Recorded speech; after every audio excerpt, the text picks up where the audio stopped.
Hello friends, welcome back to my channel. আজকে আমি আপনাদের দেখাবো খুব দ্রুতভাবে স্কিন নরম, সফট এবং গ্লো কিভাবে ফিরবে এবং খুব সহজে সিম্পলভাবে আপনাদের এই ময়শ্চারাইজারটি যাতে বানাতে পারেন সেই বিষয়ে আজকে আপনাদের সাথে শেয়ার করব। তো চলুন দেখে নিই এই ময়শ্চারাইজারটি আমি কীভাবে বানালাম এবং এত সুন্দর কাজ কিভাবে দেয়। তো আমি দেখতে পাচ্ছেন যে সর্বপ্রথম এখানে কিন্তু তিসি বীজের জেল নিয়ে নেব। তো সেই ক্ষেত্রে আমি কিন্তু তিসি বীজের জেল আগের থেকে বানিয়ে রাখছিলাম, আমি আপনাদের আর দেখাতে গেলাম না। আমি 2 চামচের মতো এখানে তিসি বীজের জেল নিয়ে নেব।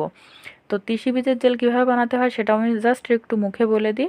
তিসি বীজ 2 চামচ তিসি বীজ দেবেন আর এতে হাফ কাপ পানি দেবেন, দিয়ে 2 থেকে 3 মিনিট জাল করবেন। যখন দেখবেন জেলটা বেরিয়ে আসছে তখন গরম গরম সেঁকে নেবেন ছাঁকনার সাহায্যে, তাহলে হয়ে গেল আপনার তিসি বীজের জেল।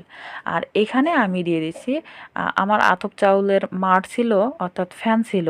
আমি আতপ চাউলের ফ্যানটা নিয়ে নিয়েছি, যেহেতু এখানে কিন্তু আতপ চাউলটা দেখবেন আপনারা রান্না করলে আতপ চাউলের ফ্যানটা একটু ঘন হয় আর সিদ্ধ চাউলের ফ্যানটা একটু পাতলা হয়। তো সেই ক্ষেত্রে আপনারা কী চাউলের রান্না করবেন সেটার উপর নির্ভর করবে। তো আমি এখানে আতপ চাউলের ফ্যানটা নিয়ে নিয়েছি, আপনারা কিন্তু সিদ্ধ চাউলের ফ্যানটাও নিয়ে নিতে পারেন। তো আমি ফ্যান আর জেলটা একসাথে ভালো করে মিক্সড করে নেব। তো 2টা উপকরণ আমি ভালোভাবে মিক্সড করে নিয়ে এবার কিন্তু এটা স্টক করব। আর স্টক আমি এটা 2 থেকে 3 দিনের করব, যেহেতু মাড় দেয়া। আর এটা স্টক করতে গেলে একটা ঢাকনাওয়ালা কৌটা লাগবে। আরও একটি কথা বলে রাখি, এটা বাহিরে রাখবেন না, যতই শীতের সময় হোক না কেন।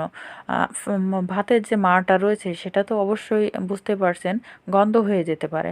তো সেই ক্ষেত্রে জেলের সাথে মিক্সড করার পরে আপনারা এখানে দিলে আরও একটি জিনিস দিতে পারেন, কয়েক ফোঁটা গ্লিসারিন দিতে পারেন, তাহলে এই শীতে আপনাদের আরও বেশি কাজ দিবে। তো আমি গ্লিসারিন দিলাম না, আমি সিম্পলভাবে 2টা উপকরণে আপনাদের দেখিয়ে দিলাম। তো আমি এবারে ছোট্ট একটি কৌটায় তুলে রাখছি, কারণ 2 থেকে 3 দিন আমি এই ময়শ্চারাইজারটি ব্যবহার করব। তো সেই ক্ষেত্রে আমি কিন্তু এখানে ছোট কৌটা নিয়েছি। আপনারা যদি আরও 2-3 দিনের জন্য বেশি করতে চান তবে সেই ক্ষেত্রে নর্মাল ফ্রিজে রেখে দেবেন এবং ব্যবহার করার কিছুক্ষণ আগে বের করে ফেলবেন। তো আমি এটা আগে তুলে আপনাদের আমি দেখানোর চেষ্টা করছি।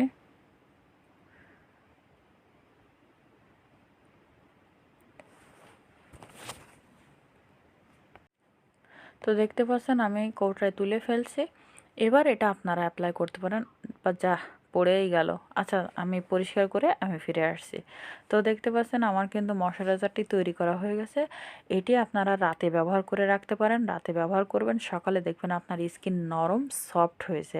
কারণ এই ময়শ্চারাইজারটি কিন্তু আপনারা যে কোনো সময়, দিনের কোনো সময় ব্যবহার করতে পারেন।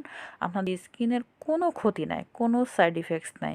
যেমন বাহিরের কেমিক্যালযুক্ত প্রোডাক্ট ব্যবহার করলে আমাদের স্কিনকে কিন্তু পরবর্তীতে ভোগান্তিতে পড়তে হয়। এটা ব্যবহার করলে কোনো ক্ষতি নাই, বরং আপনার স্কিনকে নরম সফট করে আপনার স্কিনের ওপেন পোর্স দূর করে স্কিনকে এত সুন্দর একটা গ্লো ভাব দিবে সেটা কল্পনার বাহিরে।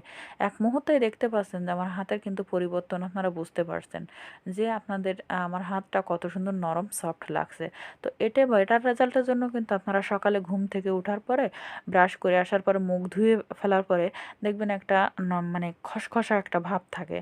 তো সেই খসখসা ভাবে আপনারা তখন ব্যবহার করতে পারেন। রাতে ঘুমানোর আগে মুখটা পরিষ্কার করে এটা অ্যাপ্লাই করতে পারেন। সকালে দেখবেন নরম সফট হয়ে গেছে। তো ভিডিওটি ভালো লাগলে অবশ্যই একটি লাইক দিবেন, বন্ধুদের